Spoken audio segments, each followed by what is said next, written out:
And on this week's episode, we have a very interesting and welcomed interview from a young lady who found us on our social media.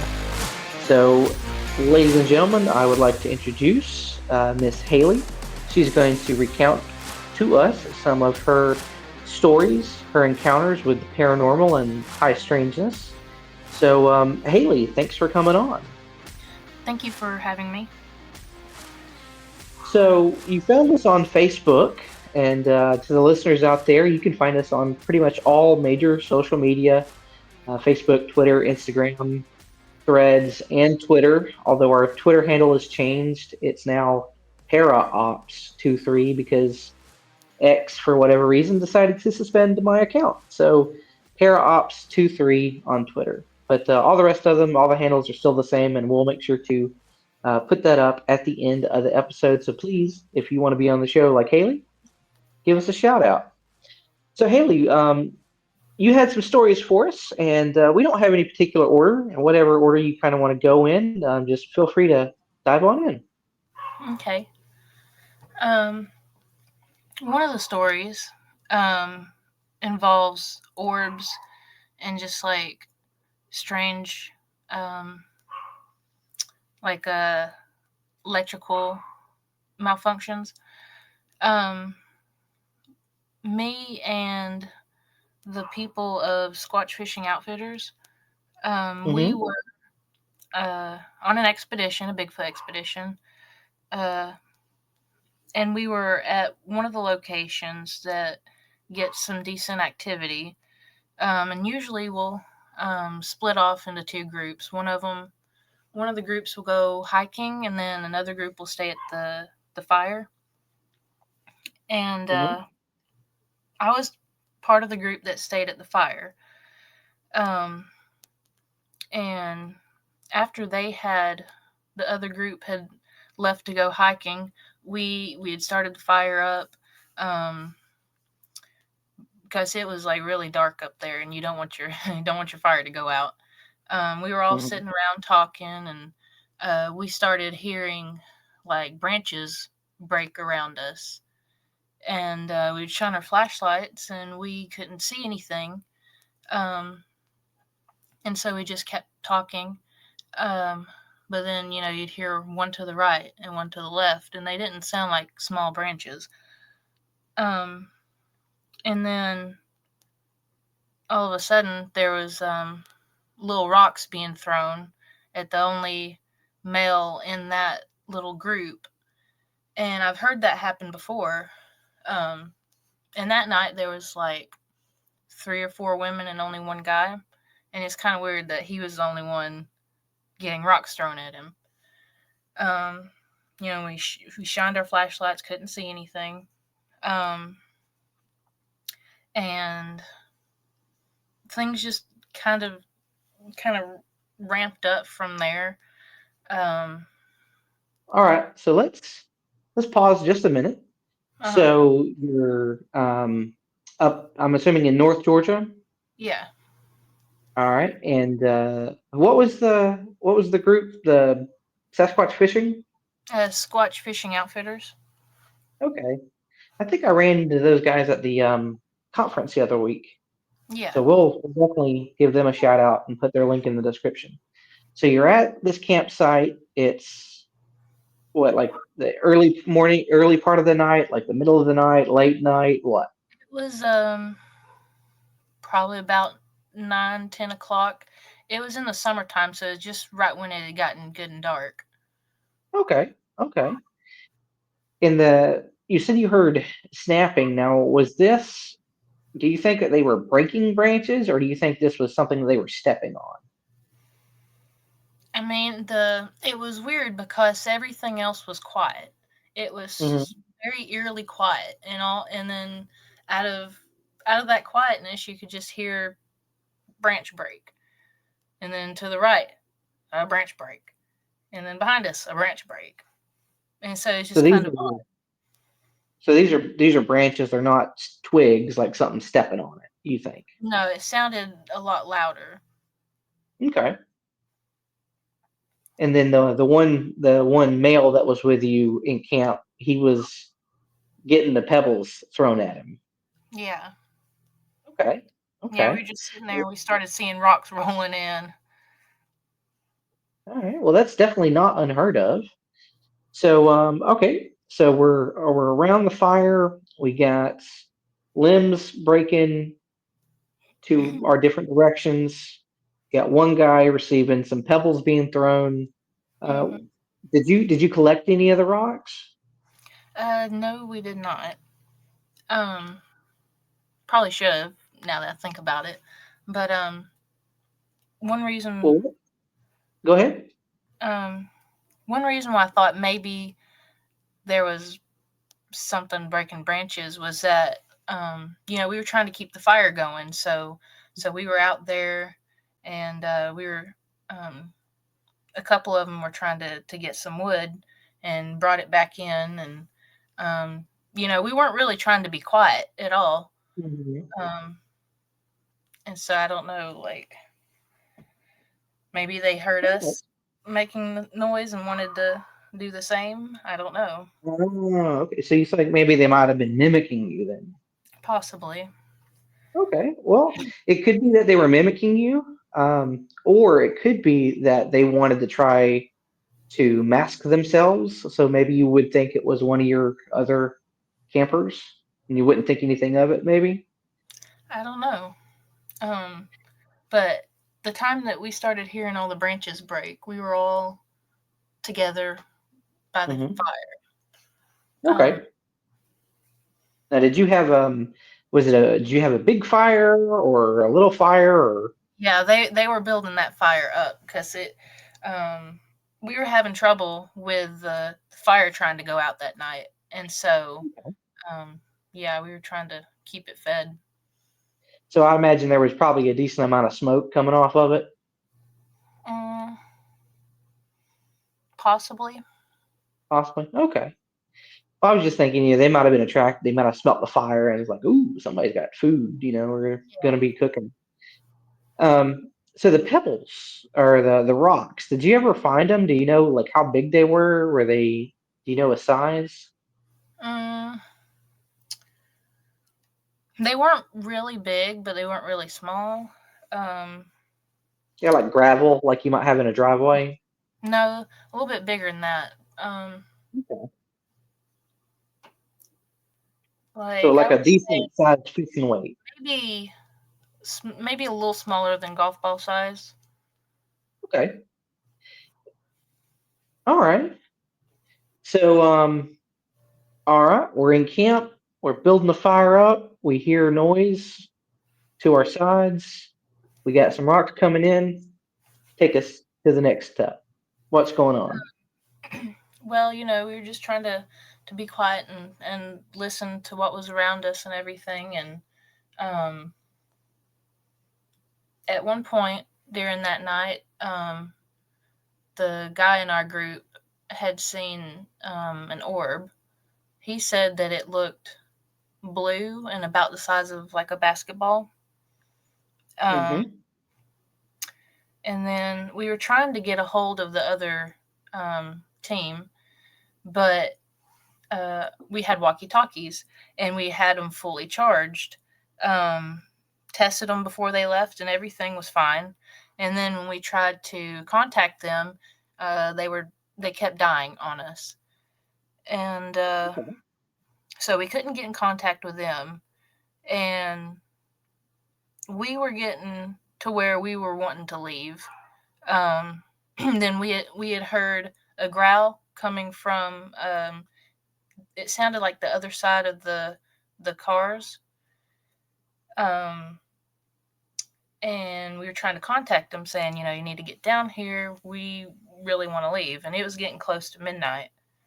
Um, and just as we were getting ready to get in the car, they came around the mountain, and then the I don't know what was wrong with walkie talkies because they didn't go very far. Um, there could be an explanation for that, but I just kind of found it odd that it kept going dead on us. It didn't seem like they were too far. It seemed sort of like a battery issue. But Okay. yeah. After that, after they came back, we got out of there.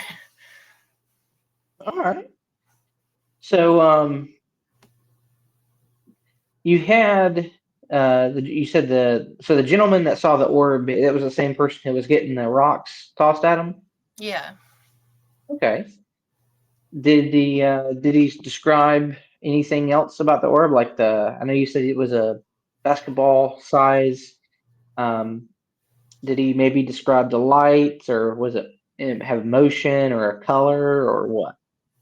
Mm, he said that it was blue. I believed he said that it was moving. Okay. Well, I don't know what your prescribed theory of Bigfoot is, but I know that some researchers tend to um, think that Bigfoot will tend to travel as blue orbs. One person that I've met who has that theory is Bobo off Mm-hmm. of Expedition Bigfoot. I ran into him at a conference, oddly enough, down in Florida, and that's one of the theories he has is that while they're traveling, they usually travel as orbs. Hmm. So that's pretty cool that you guys saw that. Yeah, and I'd actually never heard that before, but I have heard that sometimes people see orbs where sightings have happened. Hmm. And basketball size, that's a pretty big orb. I mean, that's Yeah. probably one of the bigger ones that I've heard of. So, Mm. okay. And but just recently we went back to camp at that same spot, Hmm. and Is this I got is there this pretty.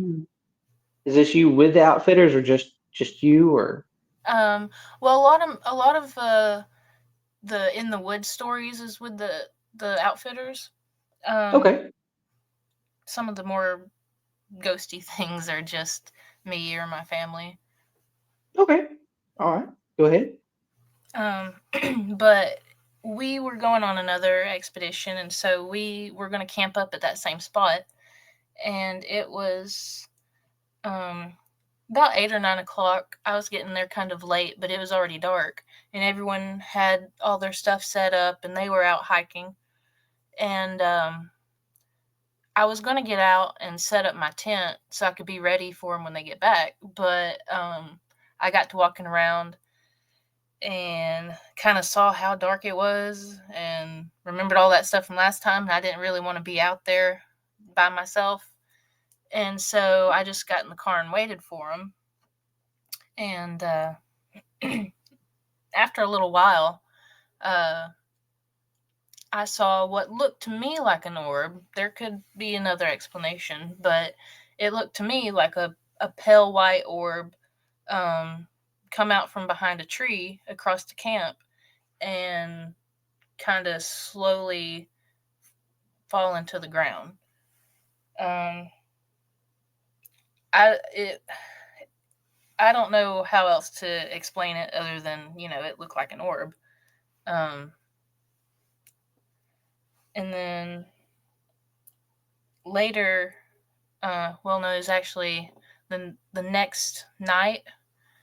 Um, we got woken up to the sound of a scream, and to me, it sort of sounded kind of like a Native American woman scream, but and at first I thought, well, maybe it's a mountain lion, but then it turned off into like gibberish, like almost like it Okay. was trying to talk after that or something. Um, Okay. and yeah, it was.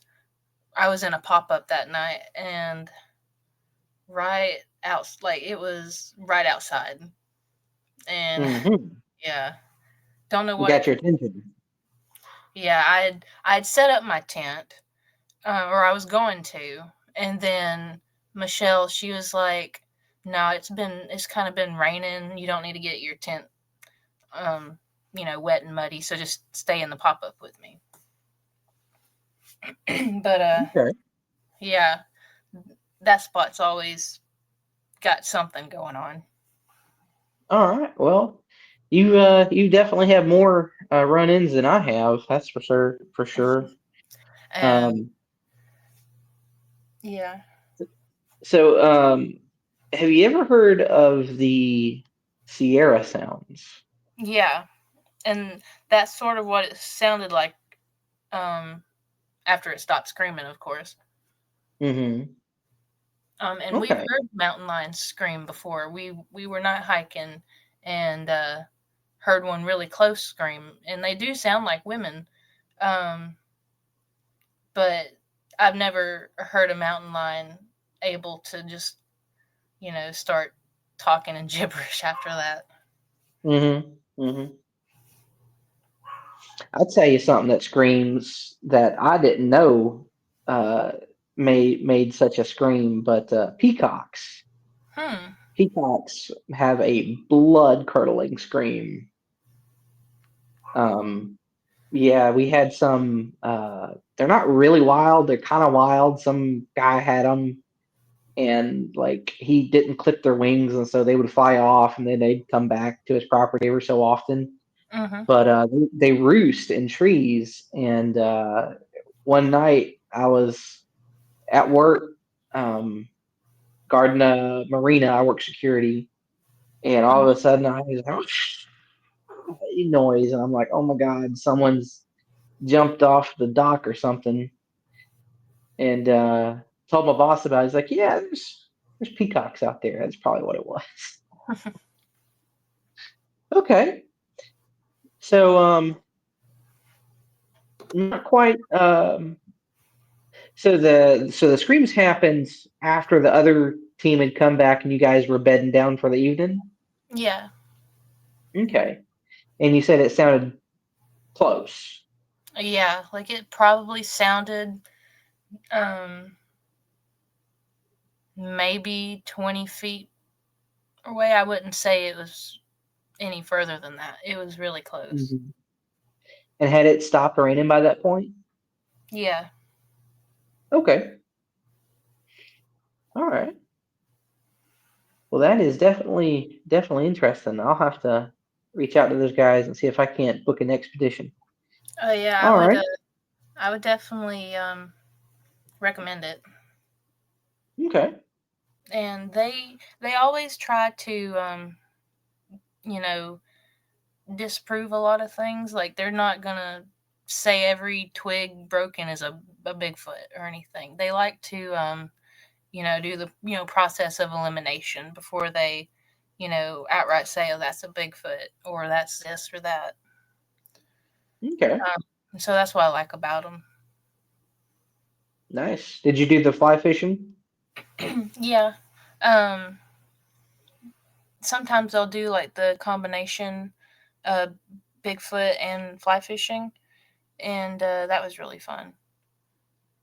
Okay. So, uh, where are we going next? um, well, I do have a couple more stories with them. Um, if you want to hear about those. Yeah, yeah, go for it. Okay. This one was October 2022. Um, Mm-hmm.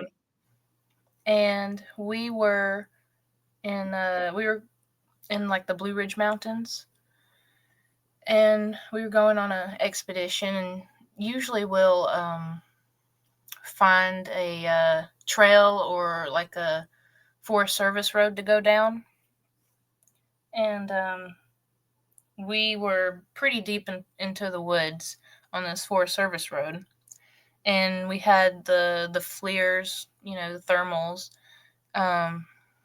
We had some of them, some of the guys looking to the right, some looking to the left, and just kind of out there trying to see what we could see. And they all started looking up on this hilltop to our right, um, and they said it looked like it was peeping out from behind a tree. And they had their thermal set on white hot, so anything with a heat signature would be bright white. Mm-hmm. Scott handed me his thermal and pointed in that direction. And when I looked, I could see what they were talking about, um, but not more than just a couple seconds later, it takes off running from one tree to the next. And within that little run, I saw um, like it take 2 or 3 good strides, and you could see the arms and the leg movement, That and is cool. the whole body was white. And my thinking is like, if it was someone in a costume, it wouldn't have that much body heat. If someone was Mhm. in clothes, like if you look at someone in a thermal with clothes on, like their body will look different from their actual skin. Mhm. And this was just like one solid white figure. Hmm. So it was heated evenly. Yeah. And it sort of where it took off was towards the left, which is where the road is, and I couldn't see it anymore past that. And so normally they'll have me in the middle of the group to protect me because I'm kind of short. Um, but that night I was ready to leave, and Scott, always tells us never to run because that makes you pray. And so I was speed walking as fast as I could out there. I was trying to get Mhm. out, Okay. and sometimes when we go out and do these things, um, we'll get things happening at the camp, or things if we don't go too far, things might follow us back. Um, and that night, I was kind of worried about that, but I was in a tent that night, and it was pretty cold, and I had the Mr. Buddy on, one of those Mhm. heaters, and it sort of casts your shadow, and so I didn't really like that much, but it was too cold to go without it. Um, but at 3:30 that morning, or late that night, I woke up to a really loud bang, like a metal bang, and I thought that maybe Okay. something was in the bear canisters, the bear box, Mhm. because it was in that general direction. Um, Okay. and then So your bear box is metal. yeah, Okay. but And is there it. hmm? We didn't have any food in it, but Okay. yeah, it is metal. And but I woke up to a loud metal bang, and then I listened, and it sounded like metal popping, crunching, sort of like if you got on top of the hood of a car, how it'd kind of pop in and out. Mhm. And kept listening. And then I've heard like footsteps coming towards like my tent, like it was getting louder and louder, and it didn't really sound like someone, or it didn't sound like something on 4 legs. It sounded like 2 legs. It was like percussive footsteps, like boom, boom, boom. And I would think that Mhm. it'd have to be fairly heavy for me to like hear them. Yeah. So I just listened, and then I heard like something on the tent. It sounded kind of like if you run your fingernail um, across the fabric of the tent. Mhm. I heard that go all the way around the tent, and then when I assumed that it reached the front of the tent, it let out a exhale, like a deep exhale. Um, Like a sigh yeah, almost. yeah. Okay. And then it got into the camp kitchen. um, Mm. but also, just to backtrack just a little bit, when I had heard the metal banging Mhm. before it, between that and before the time it got to my tent, it let out like this weird howl. It was like a mix between an owl and a coyote. It didn't sound like, Okay. but it didn't sound like a coyote either. Mhm. And that's the only way I can kind of explain it, is it sounded like a mixture of the two of those. All Um, right. And when we got up that morning, I had asked them if they heard anything, and one of the guys that was in a tent close to the camp kitchen said that he woke up to something rummaging through the little kitchen. And the way we had our cars parked, we were right by a creek, and there's a trail that's kind of went up into the woods. So I could sort of see how someone could or something come down from the woods, go across the creek and use our cars as cover. Um, Mm-hmm. there was a footstep, like a footprint, on the on that side of the cars, um, and we had found greasy fingerprints with dermal ridges on them on that Mm-hmm. side of the car as well. So you're So saying it touched the car? yeah, Okay. Do you yeah. remember whereabouts on the car it touched it? um, I believe it was on Sheila's Jeep. It was that thing that goes over the wheel. Don't know what it's Okay, the called. fender. Yeah. Um, but yeah, I mean, we got fingerprints. I mean, we got pictures of the fingerprints. Um, Okay. but one of them, you could tell that it was at least like three times the size of my thumb.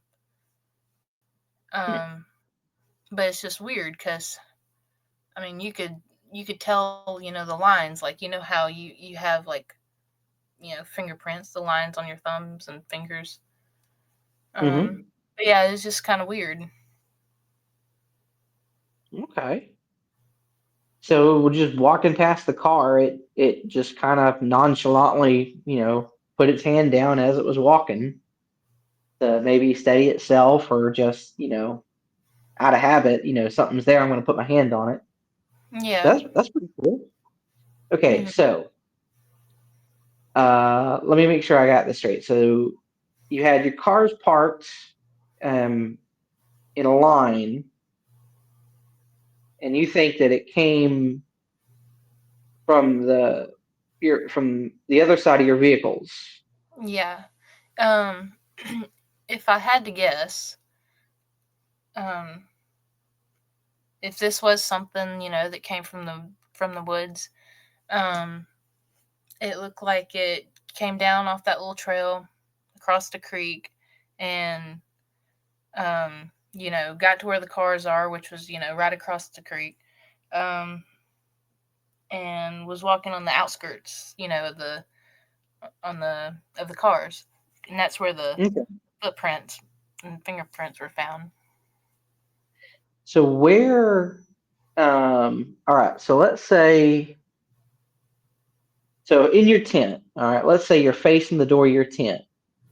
Where would you say the cars are? Are they to your 3 o'clock, your 6 o'clock, 9 o'clock? Whereabouts are they at? Um, well, I was sleeping um, sort of horizontally in my tent, and so the door was on my left, and my head was towards all the sound in the cars. Okay. All right. So then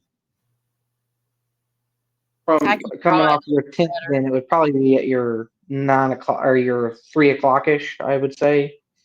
All right, and so then where is your bear box in like relation to that? Does it have to come past your tent to get to the bear box, or? Mm, no, like let's just say like if it did come from the woods, Hmm. that would be if you're looking at my tent, that would be to the right. Um, Okay. and all the cars were off to the right. Um, and the bear box, because there's um like a little trail that we were parked on. Um, Hmm. and the bear box was on the other side of that trail. Um, Honestly, I could So draw it a it lot would, better if I could explain it, but so it would get to the bear box before it got to the cars. Is that what you were saying? no, it would have to pass the cars before it got to the bear box. Okay, okay, Like I got if you. you went into the camp, that's the first thing you'd have to pass is the cars. All right. So it comes into camp, messes with the box. Is there any damage to the box? Did you guys find any prints on it? Not that we could tell. Okay. So you said it was empty. Why did y'all have it out there? Was he just did y'all forget to put the stuff back in it, or you don't I know? don't know. I don't know why. Whatever it was messing with the bear box. Um, it could have been messing with the cars, but I don't know. I believe that the sound that I heard came from the bear box. Um, Because the distance or the direction. yeah, Okay. just because it sounded So- metal on metal. Um, and if something had slapped the car, or hit it, it wouldn't have sounded like what I heard. Okay. Did um did you guys ever try to like recreate it, like to see if you could make that noise again with the box itself? No, we did not. Okay. But Hmm. yeah, you live and you learn. Yeah. Try that Well, next time. there are stories of people hearing anomalous metal sounds. Hmm. I'm just trying to figure out like did it like slam the lid down, or did it have some other piece of metal that it hit with it, or I'm Mm, just trying to figure out how it would have made that noise. yeah, I believe that the lid got slammed. Okay. All right. Well, it very well could have been that he was seeing if anybody was home because he's like, oh, these Bigfooters are probably out in the woods. Let me check before I get too close and make a noise. Yeah, or maybe whatever it was knew um, that there's food in those boxes, but ours didn't because like we had like a little bit. I guess the smell of the camp kitchen sort Mm-hmm. of lured him in. But we had most of the food put back into the camper. Mm-hmm. Um, because Scott and Sheila they have a camper, so I don't know. Okay. I guess whatever it was hungry and didn't find anything in the bear box and wanted to mess around the kitchen. Mm-hmm. All right. So it goes to the bear box, it does its thing there, and then it comes over to your tent where Hmm. it decides to run its finger around the perimeter of it, and then it makes its way over to the camp kitchen. Yeah, at least that's what it sounded like. It sounded like a fingernail. Um, Okay. yeah, and Well, we definitely go ahead. I had that heater on, and I it was casting my shadow, so I didn't move a single inch. I Mm-hmm. had a hold of my key fob, and Scott and Sheila, they're always like, "Well, if anything happens and you need us to come out, hit that panic button." So I was hanging on to that, but I didn't want to wake everyone up unless I really had to. Um, Mm-hmm. but yeah, I was standing still for about an hour listening to it until I just couldn't anymore. I was just too tired. Okay. So this was a fairly long interaction then. Yeah, I still had my watch on, so I was looking at the time, and it was like from 3:30 to 4:30. Okay. All right. So was there anything missing out of the kitchen? Did it take anything? Did it move stuff around?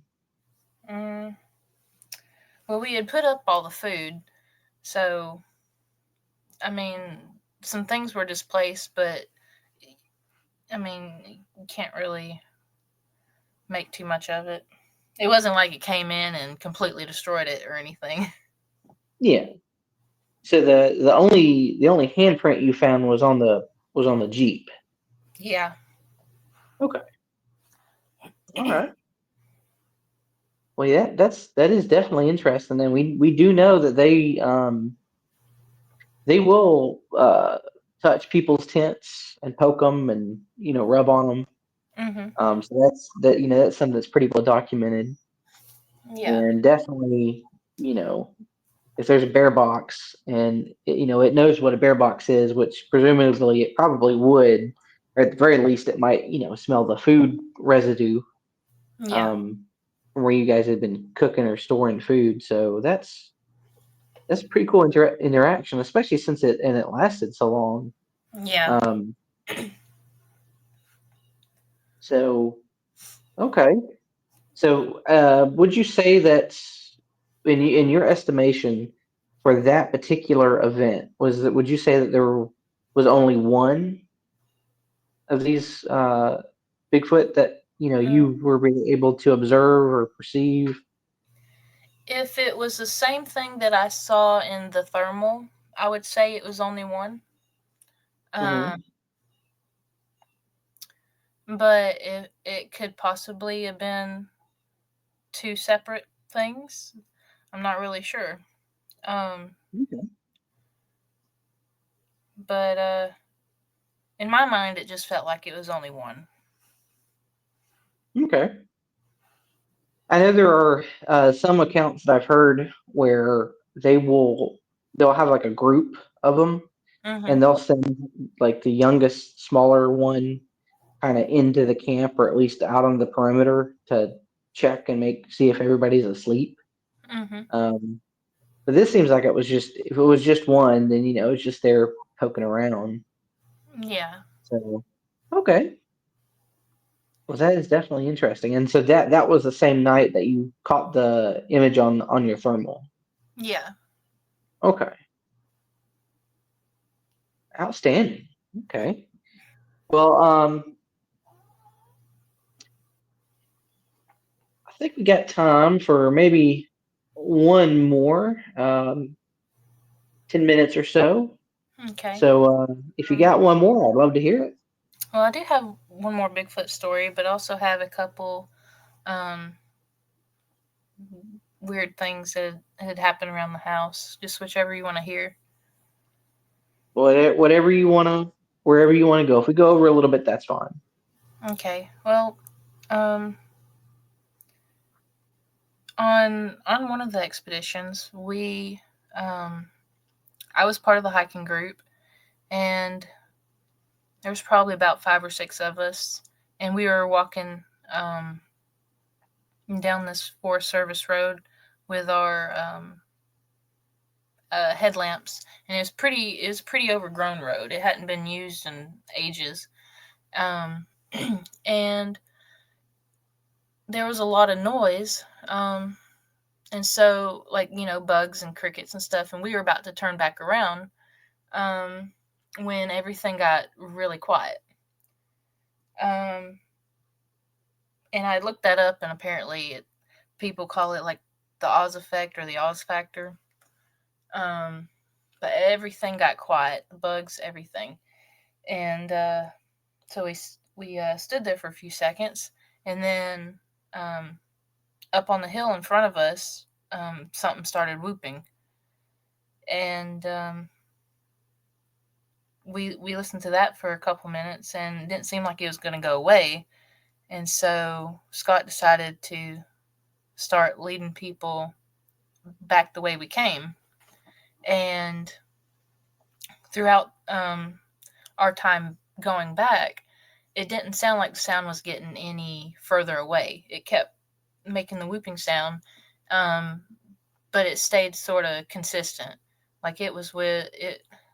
It still sounded um, like maybe it was keeping pace with us. Not sure. When we got back to where we had a campfire, we had asked them if they heard anything, and they said no, but we were hearing whoops coming from the opposite direction, and so we just found that really odd. Um, and there's something about it. It didn't really sound like an owl. There was something different to it. Um, and it was weird that everything got really quiet before it started um, making sounds. Um, but that was one instance where um, there could have possibly have been two. Um, but yeah, almost kind of like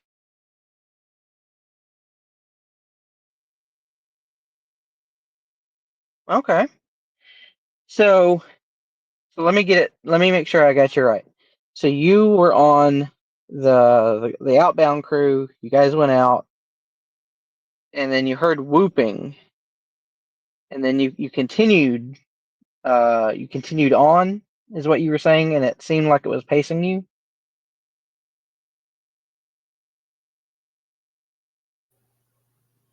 You there? yeah. Couldn't hear you for a second. Okay. Can you hear me now? Yeah. Okay. So you're on the outbound team. You go out. You hear this whooping noise, and after that, you continue on deeper into the woods, or do you turn around? Um, we had listened to it for a minute or two, and we decided to head back because we had people there, um, that we were responsible for, and we didn't want to end up walking into something that we couldn't get out of. And Hmm. so he felt like it was a safer option to start heading back. Okay. And then when you get back, the crew that was at the campsite said that they had heard a whooping noise, but in the opposite direction from where you guys came from. Yeah. Okay. Now, these experiences, are these like basically in the same general area? Um, not in. There's been a couple instances in the same area, but we try to kind of spread them out. It's all within the North Georgia area. So would you say that these your spots here are they within like 100 miles of each other? Yeah, I would say so. Okay. Well, it could very well be the same one or two um, Bigfoot, Mm-hmm. or it might be some from the same group because Dr. Meldrum has his theory on their range. And so if they're within 100 miles of each other, that might, you might be running into the same people. They're Yeah, all the same creatures. yeah. So, And there's creeks there, and um, a lot of fish in it because that's where we do the fly fishing. So I mean, there's a lot of food up there. hmm, And they say usually where there's bear, something like say a Bigfoot, it could survive there. yeah, yeah, yeah. And in that same spot, on a different occasion, we had rocks being thrown at us. And Sheila, she had a slingshot, and she wasn't throwing them in the same direction, but she was just kind of um, slinging them back in a different direction. But that went on for like 30, 40 minutes of just rocks being thrown back and forth. Hmm. And Okay. we had a big river rock be set on her car. Um, So and almost like gifting, huh?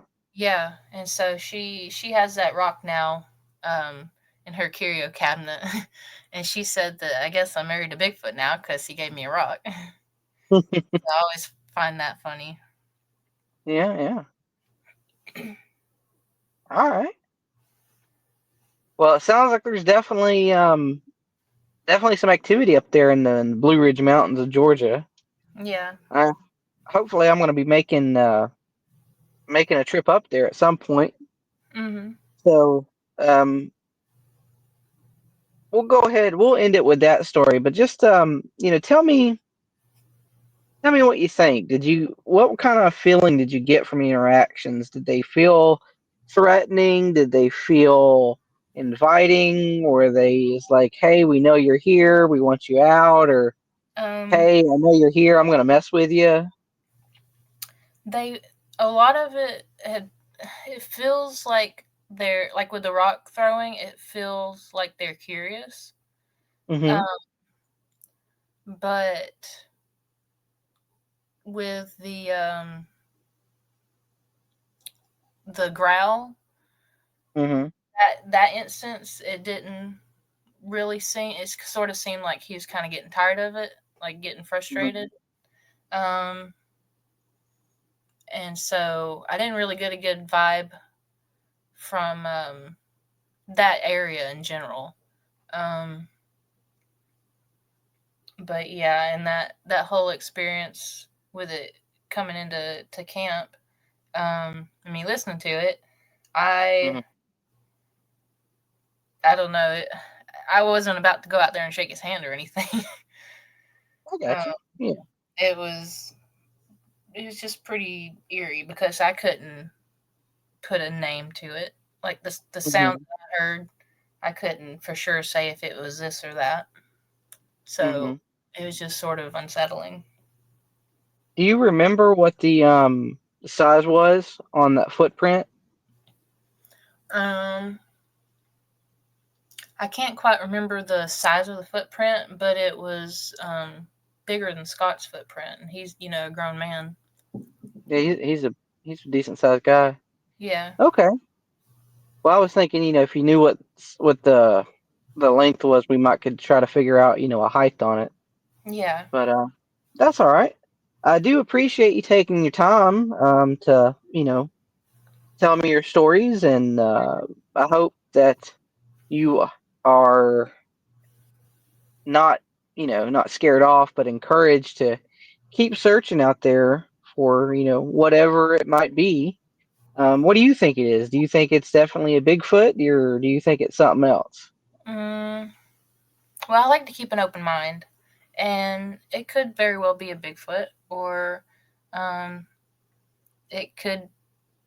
I don't think that it would be a ghost, but I believe a Mhm. lot of that is correlated. Okay. So where do you stand on Bigfoot? Or do you feel he's more of a spiritual thing or more of a flesh and blood sort of thing, Um, or a little bit of both? it's hard to say, but I think it's a little bit of both Okay. because Well, there's no shame in that. yeah, because they can come and leave physical evidence, um, but then there's instances where you know you be following a trail of footprints and then they disappear, or like all the orbs that usually happen around Bigfoot sightings and just things like that that make me think that it's something more than just flesh and blood. Okay. So would you consider yourself an amateur squatcher? Uh, I guess so. I've been doing Okay. it for a couple of years, and I don't see myself stopping anytime soon. Well, that's good. So you got plans or at least ideas on going back? Yeah, we actually got one trip coming up April 11th that weekend, so Okay. we'll see how that goes. Outstanding. Well, Haley, I would love to have you back on the show to hear about some of your other paranormal experiences, and I'll reach out to you on Messenger. So if you're willing, I'd love to have you back, and we can schedule another time. Okay. And where where was it that you spotted us? I know it was on Facebook, but was it like on our Facebook page, or was it on a group, or what? I think it was like mutual, mutual friends on Facebook, and then Okay. also at the Bigfoot Encounters conference. Okay. Okay. Yeah. Yeah, that was a really good event. I was pleasantly surprised. A beautiful venue at that community building. Yeah, it was All cool. right. Well, again, I can't thank you enough for coming on. Is there any kind of closing statement or anything you might want to make to the audience?